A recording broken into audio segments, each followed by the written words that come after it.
firman Tuhan. Mari kita berdoa terlebih dahulu. Bersyukur dan berterima kasih buat kesempatan yang Tuhan berikan untuk kami masih dapat bersekutu, memuliakan nama-Mu, mengagungkan nama-Mu, mempelajari firman-Mu, sehingga kami boleh mengerti situasi, kondisi, keadaan yang Tuhan izinkan atas hidup kami. Kami ingin melihat janji Tuhan, kebaikan Tuhan di balik itu semua melalui kebenaran firman-Mu, sehingga kami tetap kuat, kami tetap tegar, dan kami terus ada dalam kebenaran-Mu, sampai kami mengalami janji-janji-Mu yang sempurna dalam hidup kami. Roh Kudus memberikan kekuatan bagi setiap kami, hikmat bagi setiap kami, sehingga kami dapat memaknai apa yang sedang terjadi di tengah-tengah kami sesuai dengan kebenaran firman-Mu, dan semuanya kami kembalikan bagi kemuliaan-Mu. Di dalam nama Yesus kami berdoa, haleluya, amin. Salam saudara sekalian.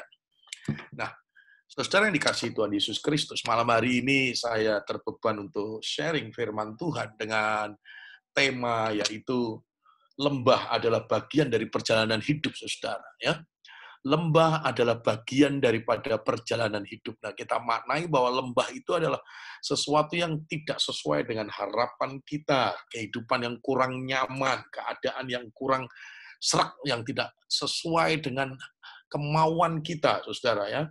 Bisa jadi Bapak Ibu saudara dikasih Tuhan Yesus, dengan adanya COVID-19 ini menjadi lembah di tengah-tengah hidup kita, ekonomi kita, keluarga kita, keadaan kita, saudara ya. Ekonomi yang semakin sulit dan banyak yang dirumahkan sehingga harus menghadapi masalah yang makin bertumpuk, nah kebutuhan yang semakin meningkat dan tidak bisa ditunda-tunda, saudara ya.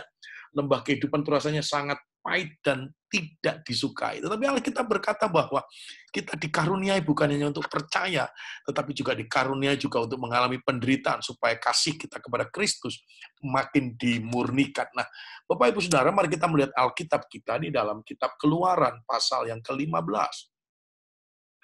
Keluaran pasal ke-15 ayat 22 sampai dengan ayat 27. Nah, teks daripada latar belakang ayat ini adalah ketika bangsa Israel sudah dikeluarkan Tuhan dari perbudakan di Mesir dan mereka sedang menuju kepada tanah perjanjian untuk menyongsong hari esok yang lebih baik, saudara. Tetapi di tengah perjalanan mereka juga mengalami kondisi dan keadaan yang seperti kita baca, ya, Keluaran 15 ayat 22 sampai dengan ayat yang ke-27. Ada kejadian-kejadian yang pahit yang tidak diharapkan oleh orang Israel, tapi mereka harus jalani dalam kehidupan ini.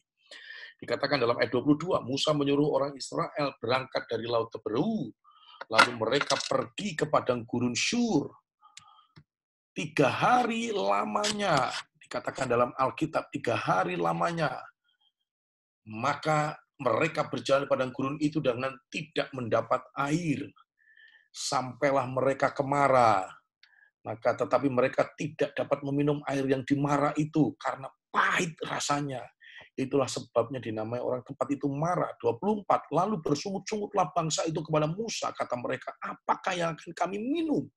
Ayat 25. Musa berseru-seru kepada Tuhan dan Tuhan menunjukkan kepadanya sepotong kayu. Musa melemparkan kayu itu ke dalam air. Lalu air itu menjadi manis. Di sanalah diberikan ketetapan Tuhan, ketetapan dan peraturan-peraturan kepada mereka, dan di sanalah Tuhan mencoba mereka.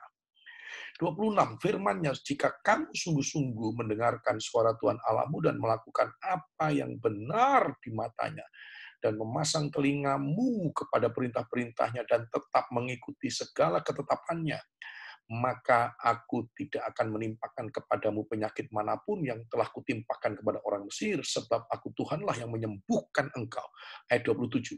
Sesudah itu sampailah mereka di Elim, di sana ada 12 mata air dan 70 pohon kurma, lalu berkemalah mereka di sana di tepi air itu. Nah, Bapak Ibu Saudara, saya mengingatkan saja bahwa inilah kehidupan, saudara, ya, seperti dikatakan dalam Pengkhotbah pasal yang ketiga, ada siang, ada malam, ada tertawa, ada menangis, ada perjumpaan, ada saatnya kita berpisah, saudara. Inilah kehidupan.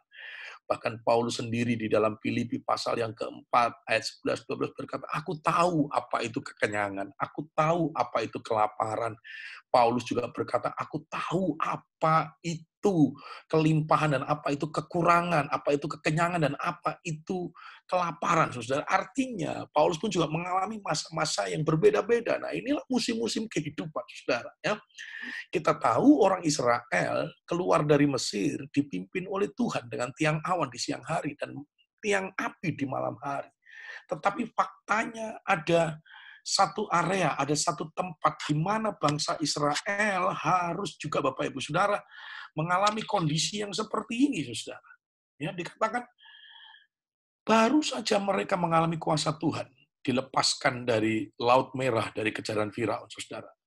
Baru selesai mereka mengalami mujizat, baru mereka mengalami pertolongan Tuhan, tapi mereka sudah masuk lagi kepada musim yang berbeda. Inilah kehidupan Bapak Ibu Saudara. Saya percaya saudara juga pasti pernah ditolong oleh Tuhan. Saudara pasti juga pernah mengalami kuasa Tuhan.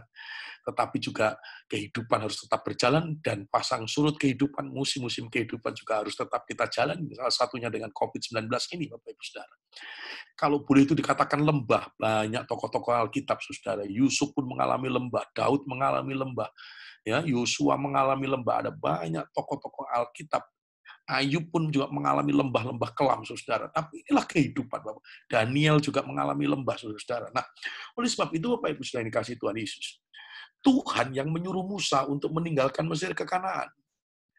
Dan Tuhan yang berjanji akan membawa mereka kepada tanah yang penuh dengan susu, madu, dan berkelimpahan, Bapak Ibu Saudara. Sama, hari-hari ini juga, sebagai anak-anak Tuhan yang terus beribadah kepada Tuhan, yang terus juga memuji menyembah Tuhan, saudara. Ada Tuhan dalam kehidupan kita. Ya, sekalipun ada Tuhan dalam kehidupan kita, bukan berarti Tuhan juga membebaskan kita dari persoalan-persoalan. No. Mungkin sudah juga pernah menyanyikan sebuah lagu yang berkata, Tuhan tak pernah janji, langit selalu biru. Saudara juga mungkin pernah menyanyikan, Tuhan tak pernah janji bahwa jalan selalu rata. Ya. Tahun lalu saya dari Bangkok bersama dengan pencipta lagu ini. Saudara, ya, pencipta lagu ini, Edward Chong, saudara. Edward Chen, ya, bukan Chong, Edward Chen, begitu ya, saudara. Ya, dia menyaksikan kenapa dia bisa menciptakan lagu ini ketika dia mengalami masa-masa yang sulit dengan keadaan anaknya yang sakit. Sehingga dari situ dia muncul lagu itu, Tuhan tak pernah janji. Saya mengingatkan saja bahwa Tuhan tak pernah janji, jalanmu selalu rata, Tuhan tak pernah janji, langitmu selalu biru. Saudara, anggap saja hari-hari ini, Pak, ini langit kelam ini dalam kehidupan. Ya, tidak apa-apa.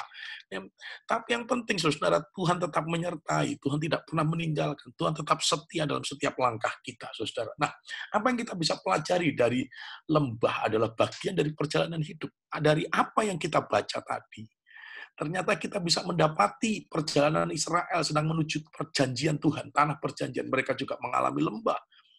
Ya, 3 hari mereka tidak mendapatkan air minum. Pertanyaannya, apakah Tuhan tidak lihat? Lihat. Apakah Tuhan tidak tahu? Tahu. Apakah Tuhan tidak ngerti kalau mereka haus? Ngerti, Bapak Ibu Saudara. Ya sama, mungkin hari ini juga begitu dengan keadaan kita. Apakah Tuhan tidak tahu keadaan kita lagi sulit? Tahu, Bapak Ibu Saudara. Apakah Tuhan tidak bisa merasakan betapa susahnya dan menderitanya? Bisa merasakan, Bapak Ibu Saudara yang dikasih Tuhan Yesus Kristus. Tetapi ya itulah Bapak Ibu Saudara yang kasih Tuhan Yesus. Ya, jangan sampai kita berpikir tidak ada Tuhan. No, Tuhan tetap setia. Ya. Yesaya 41 ayat yang ke-10. Ya, jangan takut, jangan bimbang. Aku menyertai kamu dalam situasi dan keadaan apapun. Nah, ini penting, saudara. Ya. Nah, oleh sebab itu Bapak Ibu Saudara yang dikasih Tuhan Yesus. 3 hari nggak dapat air minum. Ya gitu ya. Pak, kita udah 3,5 bulan work from home nih. Ya, begitu, saudara yang dikasih Tuhan Yesus. Haleluya, sampai kapan? Nggak tahu, saudara. Nggak tahu, Bapak Ibu Saudara. Ya. Tapi saya percaya pencobaan-pencobaan yang kamu alami, Tuhan tidak pernah mengizinkan itu melebihi kekuatan kita. Nah, itu Bapak Ibu Saudara yang dikasih Tuhan. Berarti apapun yang terjadi hari ini, Tuhan melihat, Tuhan mengerti, Tuhan memandang saudara dan saya masih kuat. Haleluya. Dengan pertolongan Dia. Nah, Bapak Ibu Saudara yang dikasih Tuhan Yesus, sudah 3 hari mereka berseru-seru, sudah 3 hari mereka berteriak-teriak, nggak ada jawaban, nggak ada pertolongan, nggak ada perubahan, nggak ada terobosan. Bahkan situasi makin sulit. Saya percaya, saudara, yang pernah puasa Esther, ya, nggak makan, nggak minum 3 hari, bagaimana rasanya kerongkongan kita. Tapi kita masih ada di ruangan yang ber-AC, kita masih ada di daerah yang tidak se-ekstrim padang gurun, Bapak Ibu Saudara. Ya, berapa kali saya ke Israel, kalau siang hari itu bisa sampai dengan 42 derajat, 44 derajat, padang gurun kalau malam hari bisa sampai 20, 16 derajat, saudara. Jadi ekstrimnya, apalagi nggak dapat minum, saudara. Wah, luar biasa, Bapak Ibu Saudara ya. Saya percaya penderitaan kita tidak seberat penderitaan orang Israel ya. Haleluya ya, nggak minum, saudara. Luar biasa ini. Nah, artinya begini, saudara. Kadang-kadang Tuhan izinkan kita mengalami masalah yang paling pokok dalam kehidupan kita, saudara. Masalah yang paling krusial dalam kehidupan kita. Dan seolah-olah itu berlarut-larut. Seolah-olah itu sepertinya nggak ada jawaban dan terobosan, saudara. Nah, saudara, begitu mereka melihat sebuah oase yang kita tahu, yang kita kenal kalau di padang gurun itu, mereka langsung minum. Nah, mereka pikir ini jawaban Tuhan, ini pertolongan Tuhan, ini nggak tahunya ketika air diminum, rasanya pahit. Haleluya. Saudara, nggak enak kondisi kayak begini ya. Saudara sedang ada dalam pergumulan yang hebat, persoalan yang hebat, seolah-olah ada orang yang menolong. Nggak taunya bukan menolong, malah menjadikan lebih pahit lagi dalam kehidupan. Wah, itu yang tersenyum pasti pernah mengalami yang begitu, saudara. Haleluya. Jadi, kadang-kadang Tuhan izinkan kayak begitu. Lebih pahit lagi. Lebih baik nggak usah ketemu air. Nah, begitu. Mungkin kita akan berpikir begitu. Tapi itulah. Saudara, ingat segala sesuatu yang Tuhan izinkan bukan tanpa makna, bukan tanpa tujuan. Tuhan selalu punya tujuan, Bapak Ibu Saudara. Nah, Bapak Ibu Saudara dikasihi Tuhan Yesus Kristus. Apapun yang sedang kau alami, maka dikatakan di dalam ayat 24, janganlah bersungut-sungut, saudara. Kenapa bersungut-sungut? Nggak boleh, Pak. Boleh marah nggak? Ya, boleh marah nggak, saudara? Pasti saudara berkata, boleh dong, Pak Pendeta. Ya. Alkitab pun juga berkata begitu, tapi ada marah yang Alkitabiah. Mazmur 4 ayat 5 itu marah yang Alkitab. Biarlah kamu marah. Silakan kamu marah, kata Alkitab ngomong begitu. Tetapi jangan berbuat dosa, itu yang pertama. Yang kedua, tetaplah diam. Dan yang ketiga, kalau kamu marah, tempatmu itu ada di tempat tidur, ya, bukan di mall, di jalanan, di kantor, dan sebagainya, saudara. Ya. Nah, itu. Nah, orang Israel bersungut-sungut kepada Tuhan. Kemarahan orang Israel itu seolah-olah membuat mereka lupa bahwa 3 hari sebelumnya mereka baru saja mengalami mukjizat Laut Merah, Laut Kolsom itu dikeringkan oleh Tuhan. Ya, kemarahan mereka itu seolah-olah membuat mereka buta dan tuli bahwa ada Tuhan di tengah-tengah. Hati-hati, saudara, Bapak Ibu ya. Apapun yang terjadi, jangan sampai kita memutuskan dengan respon kemarahan bersungut-sungut. Ya. Nah, kenapa begitu ya? Kemarahan justru akan memperburuk suasana, saudara. Ya. Memperkeruh suasana. Hilang damai sejahtera, bahkan cenderung membawa kita untuk berbuat jahat. Oleh sebab itu, salah satu ajaran firman Tuhan dalam Efesus 4 ayat 26 dan 27 juga memberikan satu ketegasan. Kalau kamu marah, nah gitu ya. Yang pertama dikatakan jangan berbuat dosa. Kalau kamu marah, yang kedua jangan sampai matahari terbenam. Artinya segera selesaikan. Apalagi kemarahan kepada Tuhan, saudara. Segera netralisir, segera saudara bungkam itu kemarahan, segera hancurkan kemarahan itu. Dan yang ketiga, kalau kamu marah dalam ayat 27, jangan memberi kesempatan kepada iblis. Hati-hati, saudara. Tapi Pak, saya disakiti luar biasa. Jangan marah, saudara. Ya, ucapkan syukur ya, supaya damai sejahtera tetap dalam hatimu, sukacita tetap dalam hatimu. Ya. Kamu diperlakukan dengan tidak adil, sangat tidak adil, Pak. Tetap jangan marah, kata firman Tuhan. Ya. Justru balaslah kejahatan dengan kebaikan dan kalahkan kejahatan itu dengan kebaikan. Nah, Bapak Ibu sudah dikasih Tuhan Yesus. Musa ada dalam tempat yang sama. Musa ada dalam situasi yang sama. Musa dalam keadaan yang sama 3 hari nggak dapat air minum. Musa juga minum air yang pahit juga, Bapak Ibu sudah dikasih Tuhan Yesus. Nah ini, hari ini kita juga sedang mengalami masalah yang sama. Teman-teman kita yang di luar Tuhan, teman-teman kita yang nggak sungguh-sungguh dalam Tuhan, juga mengalami hal yang sama dengan kita, saudara. Ya, mereka juga terimbas dengan COVID-19, mereka juga terimbas dengan ekonomi, mereka bisa mungkin juga terimbas ya. Lion Air, Garuda yang pemutusan merumahkan pilot, karyawan, dan sebagainya, Bapak Ibu Saudara. Ya. Tadi saya baca beberapa perusahaan-perusahaan besar mengalami kerugian, Starbucks, haleluya, Bapak Ibu Saudara. Ya. Puji Tuhan, ya. Mungkin juga dalam gereja, ya. Ini lagi ada seminar juga dalam gereja, efisiensi atau apakah namanya itu ya, ya full timer gerejanya dipotong gajinya, begitu saudara. Haleluya, pokoknya apapun bisa terjadi hari ini dalam kehidupan kita. Mungkin kita ada di tempat yang sama, tetapi yang menjadi perbedaan dengan Musa adalah, saudara, Musa tidak meresponi yang sama seperti bangsa Israel. Ya, apa yang dilakukan oleh Musa? Nah, ini dalam ayat 25 ada satu perbedaan yang signifikan antara bersungut-sungut dengan berseru-seru. Ya, Bapak Ibu Saudara dengar baik-baik. Ada satu perbedaan yang signifikan yang bersungut-sungut dan berseru-seru. Bersungut-sungut kepada Allah dan berseru-seru kepada Allah. Wah, ini beda sekali Bapak Ibu Saudara ya. Nah, saya harapkan saudara dan saya adalah orang-orang yang berseru-seru kepada Tuhan di tengah-tengah lembah yang kelam yang ada di tengah-tengah kehidupan kita seperti ini. Ya, Musa berseru-seru kepada Tuhan, tetaplah berdoa. 1 Tesalonika 5 ayat 17, tetaplah berdoa ya. Sebab itu akan menjaga tubuh jiwa roh kita untuk tetap berkenan di hadapan Tuhan. Ayat 18-nya 1 Tesalonika 18 katakan, mengucap syukurlah dalam segala perkara. Enak, tidak enak, lagi pahit, lagi manis, lagi tawar, lagi apapun tetap mengucap syukur. Itu yang akan menjaga roh, jiwa, dan tubuh kita tetap berkenan di hadapan Tuhan. Nah, di dalam ayat 25, maka dikatakan di sana, Musa berseru-seru kepada Tuhan. Respon yang berbeda akan memberikan hasil yang berbeda, saudara. Reaksimu akan menentukan keputusanmu, dan reaksimu akan menentukan jawaban dalam hidupmu juga, saudara. Ya, kalau kita berespon salah, maka jawaban yang kita terima juga salah nanti, saudara. Tapi kalau kita berespon dengan benar, maka jawaban yang kita terima juga benar, Bapak Ibu Saudara. Nah, dikatakan di sana, ya ini bicara lifestyle menurut saya, saudara. Ya, kebiasaan kita, gaya hidup kita, lifestyle kita berdoa itu akan menolong kita dalam situasi, kondisi, keadaan apapun, maka respon kita juga akan berdoa. Karena itu sudah menjadi lifestyle, gaya hidup kita, saudara. Haleluya, ya. Orang yang sudah membiasakan gaya hidupnya, saudara, ya, bangun pagi untuk gosok gigi, maka itu menjadi lifestyle, saudara. Apapun situasi keadaannya, dia akan tetap lakukan itu. Ya sama, saudara. Saudara yang bangun pagi mencari Tuhan, saudara bangun pagi baca firman Tuhan, saudara bangun pagi memuji menyembah Tuhan, saudara bangun pagi berdoa di hadapan Tuhan, mau apapun yang terjadi dalam hidupmu, itu tidak akan merubah gaya hidupmu di hadapan Tuhan. Nah, ini penting Bapak Ibu Saudara ya. Jadi miliki gaya hidup seperti Musa. Sebab di tengah situasi kondisi apapun itu tidak akan menggeser, tidak akan merubah gaya hidup kita di hadapan Tuhan yang sudah kita hidupi.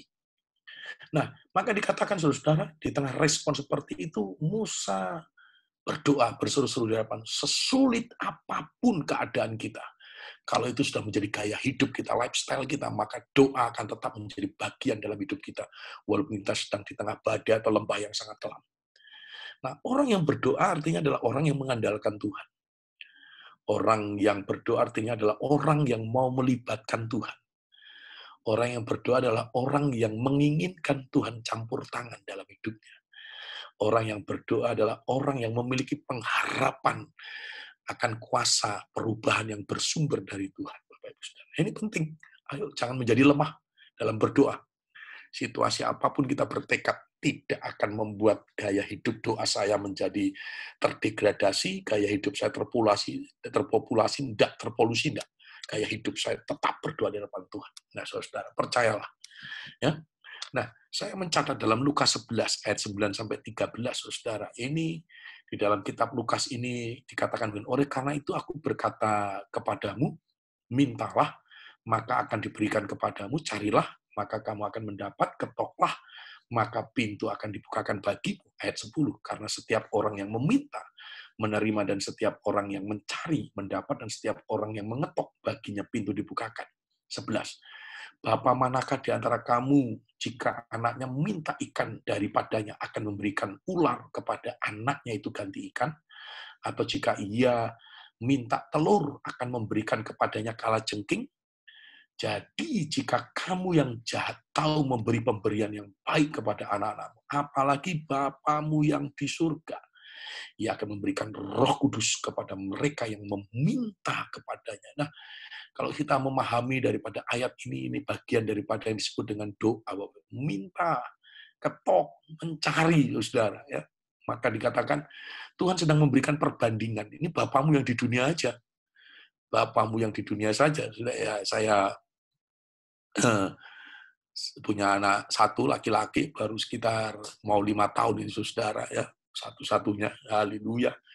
Saudara-saudara, bagaimana kalau dia minta sesuatu, kita pengen memberikan yang lebih dari apa yang dia minta, saudara. Pasti juga kita ingin memberikan yang terbaik. Ini Bapa di dunia.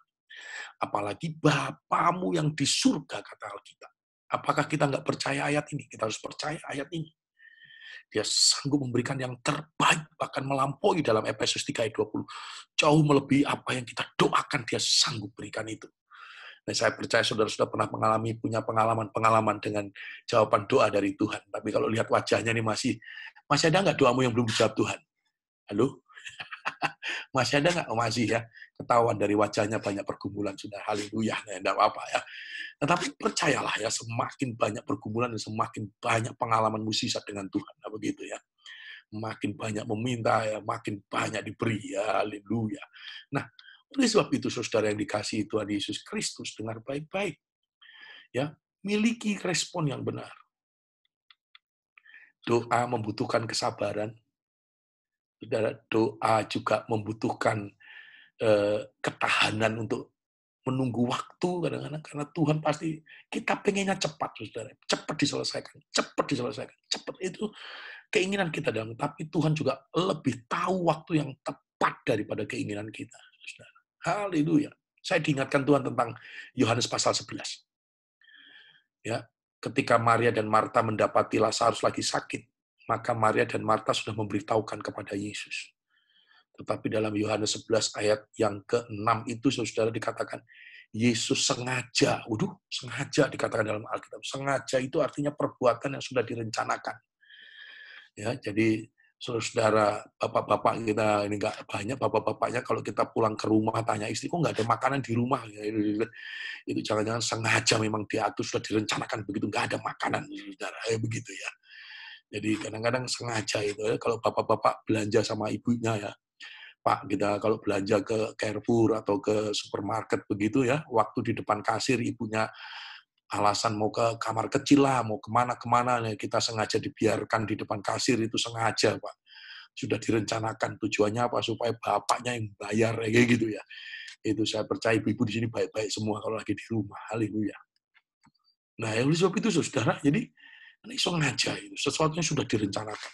Nah, jadi jangan-jangan juga Tuhan belum menjawab doa-doa kita yang memang sengaja supaya kita makin berseru, makin sungguh-sungguh, makin bertekun di dalam doa. Puji Tuhan, supaya gaya hidup. Doa itu menjadi gaya hidup.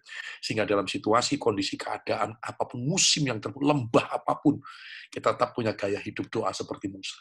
Yang kedua, dalam ayat 25 bagian B, ternyata cara Tuhan menjawab itu berbeda, saudara. Tuhan menunjukkan sepotong kayu. Saya cermati di dalam Alkitab, salah satunya cara Tuhan menjawab doa, Tuhan bisa turun langsung dan Tuhan bisa langsung yang bekerja dan mengubahkannya. Bisa saja Tuhan langsung membuat air yang pahit itu jadi manis oleh tangan Tuhan sendiri. Bisa, saudara. Ya. Tapi ada cara yang kedua, cara Tuhan menjawab doa. Ini yang juga penting perlu kita pelajari dalam kehidupan ini. Tuhan tidak langsung bekerja, tapi Tuhan memberikan tuntunan, Tuhan memberikan arahan, Tuhan memberikan petunjuk seperti dalam ayat ini. Nah, ini juga penting, ini juga merupakan jawaban dalam doa kita, saudara. Petunjuk Tuhan, ada banyak contoh dalam Alkitab, saudara, yang saya pelajari dan saya baca. Cara Tuhan melakukan mukjizat didahului dengan petunjuk.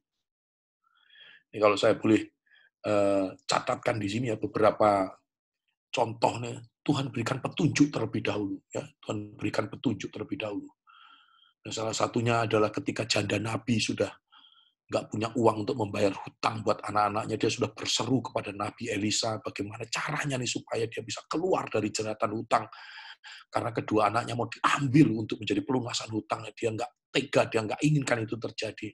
Nah, Elisa tidak langsung membuat janda Nabi itu langsung dapat uang banyak, tidak, saudara, dengan petunjuk. Petunjuknya sederhana saja. Kamu punya apa? Minyak dalam buli. Buli-buli itu seperti dalam genggaman tangan kita nih, buli-buli. Tapi Elisa memberikan petunjuk, pinjam bejana-bejana. Bejana itu hampir 60-70 liter. Kalau sudah pergi ke daerah Qumran di sana ya, atau pernikahan di Kana itu bejana itu besar sekali, saudara. Jadi minyak satu buli-buli dengan satu bejana aja sudah masih banyak kosongnya bejana itu. Tapi dengan petunjuk, saudara, yang dikasih Tuhan Yesus. Nah, ini penting Bapak Ibu Saudara. Artinya apa yang kedua? Yang kedua adalah Kita harus memiliki kepekaan hari-hari ini akan petunjuk Tuhan. Saudara berseru berdoa untuk supaya mengalami kelepasan, mengalami terobosan dalam kesulitanmu. Kadang-kadang Tuhan nggak langsung bekerja, tetapi Tuhan memberikan petunjuk. Dan sebab itu hari ini kita harus melatih kepekaan rohani kita. Ya, kadang-kadang Tuhan bisa berbicara ketika kita membaca firman Tuhan, itu bisa menjadi petunjuk bagi kita. Ketika engkau mendengar khotbah bisa menjadi petunjuk bagi hidupmu. Ketika engkau berkonseling bisa menjadi petunjuk dalam hidupmu. Ketika engkau berbicara dengan sahabat rohanimu, kakak pembina rohanimu, itu juga bisa menjadi petunjuk dalam kehidupan saudara.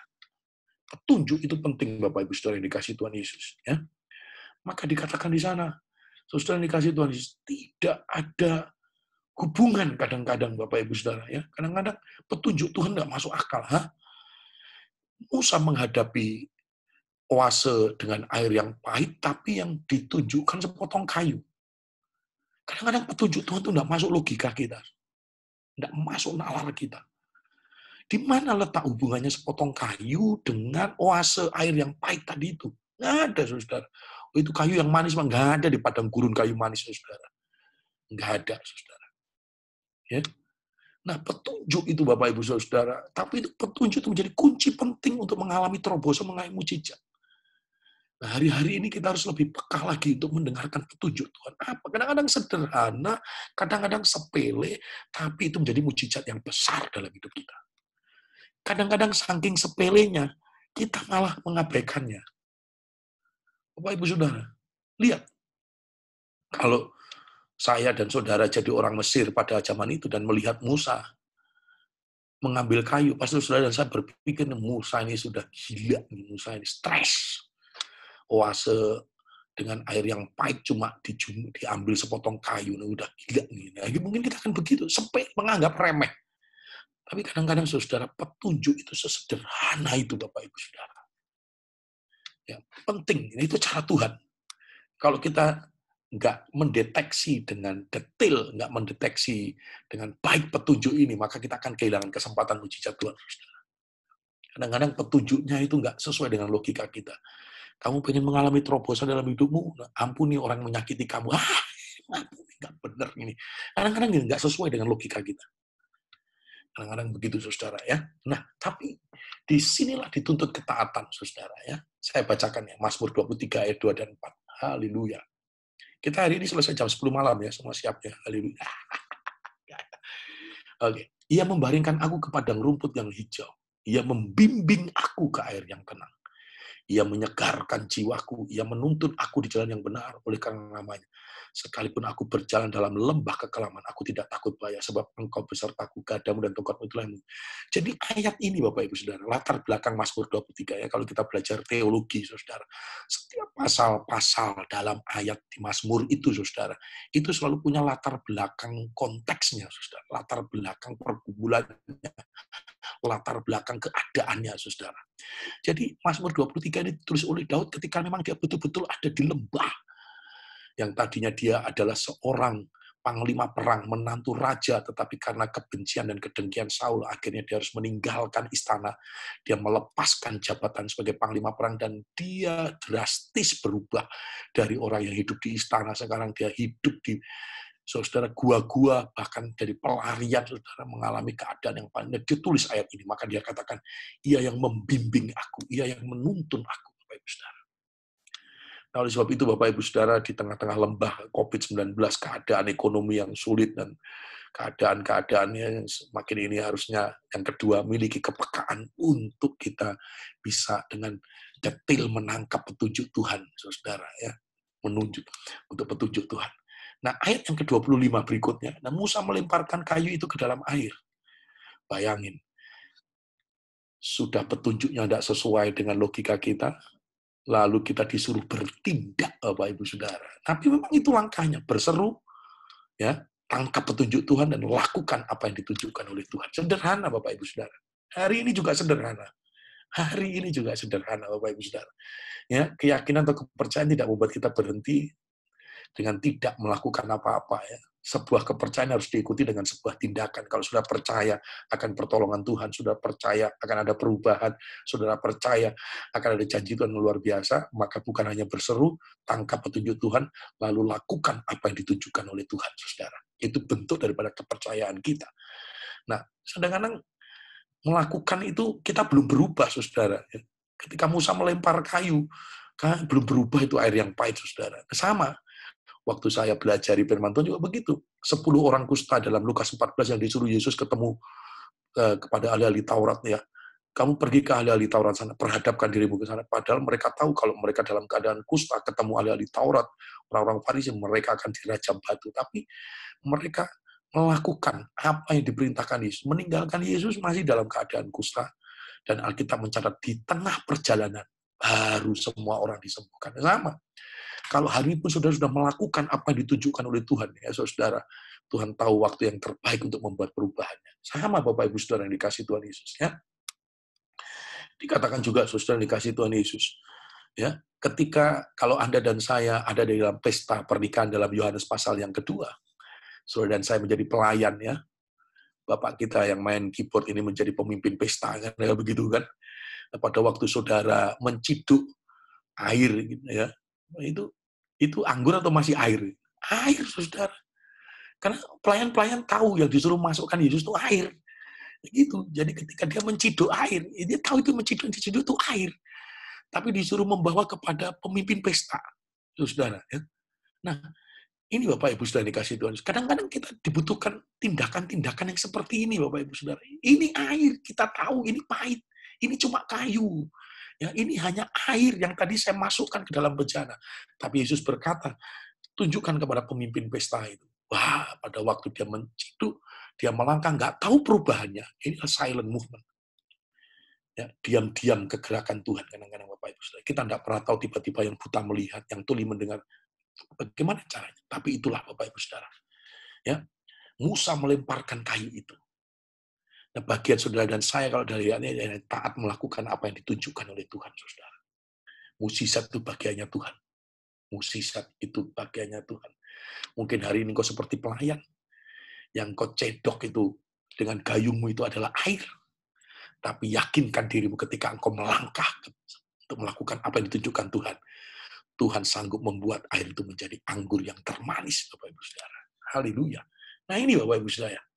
Ya, saya juga mencatat di sini ada seorang yang buta dalam Yohanes pasal 9.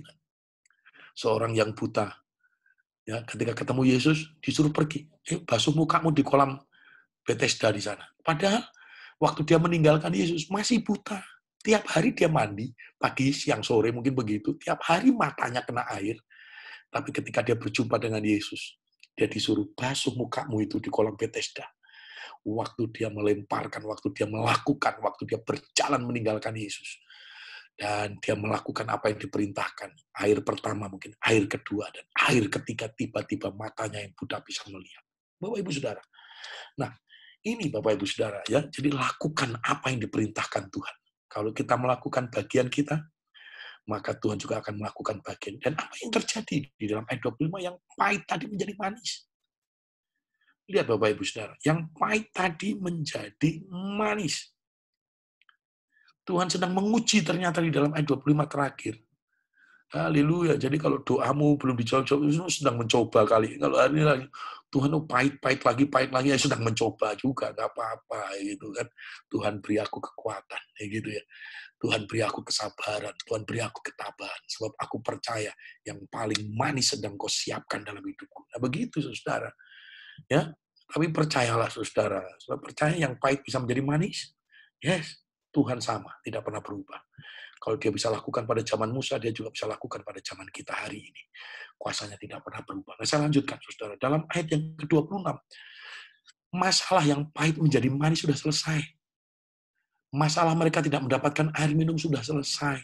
Tapi itulah Tuhan, kita selalu memberikan yang terbaik. Masih ada bonusnya lagi, saudara. Ayat 26. Apa bonusnya? Kalau engkau dengan taat, dengan setia, dengan teguh, melakukan ketetapan-ketetapan Tuhan, maka dia akan menjadi Jehovah Rafa, Allah yang menyembuhkan, saudara. Tuhan akan melindungi, membentengi Bapak Ibu Saudara. Di hari-hari kayak gini penting untuk kita terus berdoa Bapak Ibu Saudara. Ya, supaya keluarga kita, hidup kita dibentengi dari virus corona Bapak Ibu Saudara. Yes, tulah tidak akan datang ke kemahmu, kata Alkitab. Kenapa begitu dalam Mazmur 91? Karena Tuhan yang menjadi benteng, malaikat Tuhan yang menyertai kita. Nah ini penting Bapak. Tapi bagianmu dan bagianku adalah melakukan ketetapan Tuhan. Hidup takut akan Tuhan Bapak Ibu Saudara. Nah, Tuhan akan menjadi Jehovah Rafa, menyembuhkan, bahkan melindungi, membentengi kita, saudara. Nah, ayat yang ke-27, Bapak Ibu Saudara, masih ada 2 berkat lagi, saudara. Berkat apa itu? Nah, bangsa Israel nggak pernah terpikirkan, bangsa Israel nggak pernah tahu, bangsa Israel nggak pernah nyangka, kalau setelah air yang pahit ini, mereka berikutnya akan menemukan 12 mata air baru. Sesuatu yang baru. Ya, sesuatu yang baru. Dia mendapatkan 12 mata air. Mata air ya. Kalau saudara disuruh pilih minum air sungai atau mata air, saudara pasti pilih mata air. Kenapa? Seger. Masih murni Pak, mancur dari dalam air. Kalau air kan kadang-kadang mah sudah ada pisang Ambon ya kan, pisang Batak, pisang ini kan sudah mengambang di dalamnya itu gitu. Tapi kalau dari mata air itu berarti dari dasar bumi memanjang, masih jernih saudara. Nah, ini penting Bapak Ibu Saudara. Ya, 12 mata air, sumber yang baru. Saya berdoa ya, di tengah-tengah COVID-19 ini saudara dan saya juga mendapati 12 mata air baru. 12 berkat dilipat gandakan, sesuatu yang belum pernah kita bayangkan, sesuatu yang belum pernah timbul dalam hati, belum pernah kita dengar. Tuhan sediakan bagi saudara dan saya. Amin. Saya yakini itu Bapak Ibu. Sama kayak orang Israel. Mereka tidak pernah menyangka, mereka tidak pernah menduga, mereka tidak pernah terpikirkan bahwa setelah yang pahit berubah menjadi manis, berikutnya mendapatkan 12 mata air. Setelah 12 mata air dilipat, gandakan 12 kali lipat. Amin saja sudah pokoknya. Itu bagian Tuhan bagi kita, kan begitu saudara. Mukjizat yang luar biasa. Nah berikutnya juga Tuhan menyediakan buah kurma yang manis. Kebiasaan bangsa Israel, ya, mereka berjalan di padang gurun dengan makan mana, saudara, yang turun dari langit setiap pagi. Tapi hari itu Tuhan kasih sesuatu yang berbeda. Artinya begini, saudara. Lembah itu bagian dari perjalanan kita. Tetapi ingat ya, ketika engkau ada di lembah, jangan bersungut-sungut, berseru-seru, tangkap petunjuk Tuhan, lakukan petunjuk Tuhan, saudara. Maka Tuhan akan bertindak mengubah yang pahit menjadi yang manis. Dan itu hanya sebuah ujian bagi kita di hadapan Tuhan. Biarlah kita tetap mengasihi Tuhan. Dan berikutnya, maka Tuhan akan menjadi Jehovah Rafa, penyembuh kita, pelindung dari mara bahaya. Ya, tulah tidak akan mendekat kepada kemah kita. Amin. Bapak Ibu Saudara, demikian Tuhan akan memberikan 12 mata air, dan berikutnya juga Tuhan sanggup memberikan kurma yang manis. Haleluya. Ada sesuatu kejutan-kejutan. Saya percaya itu. Ya, semakin dahsyat pergumulanmu, semakin dahsyat kuasa dan mujizat Tuhan yang disiapkan bagi kita. Yang setuju katakan amin. Haleluya. Mari kita berdoa. Kami menyerahkan anak-anakmu dalam tanganmu Tuhan. Renungan ini menguatkan, meneguhkan kami. Untuk kami tetap mempercayai bahwa di balik sesuatu yang pahit, Tuhan sedang menyiapkan sesuatu yang manis. Bukan hanya menyiapkan sesuatu yang manis, Tuhan juga menjadi Jehovah Rafa. Tuhan menyiapkan 12 mata air yang baru. Bahkan juga Tuhan sanggup memberikan buah kurma yang manis dalam kehidupan kami. Bagian kami adalah tetap berseru-seru di hadapan-Mu, menangkap apa yang menjadi petunjuk-Mu, dan dengan iman percaya melakukan apa yang Kau tunjukkan. Dan akibatnya kami akan melihat tangan Tuhan turun untuk mengubah yang tidak baik menjadi sangat baik dalam hidup kami, untuk membuat yang tidak ada menjadi ada, untuk menjadikan yang mustahil menjadi tidak mustahil dalam hidup kami. Berkati anak-anak-Mu dalam segala pergumulannya. Tuhan, kami percaya Engkau Allah yang tidak pernah berubah. Kalau Engkau sanggup melakukan mukjizat pada zaman Musa, dalam keadaan apapun saat ini Engkau juga sanggup melakukannya bagi kami. Kami terima mukjizat-Mu dengan iman di dalam nama Tuhan Yesus Kristus. Haleluya. Amin. Saya serahkan kepada worship leader.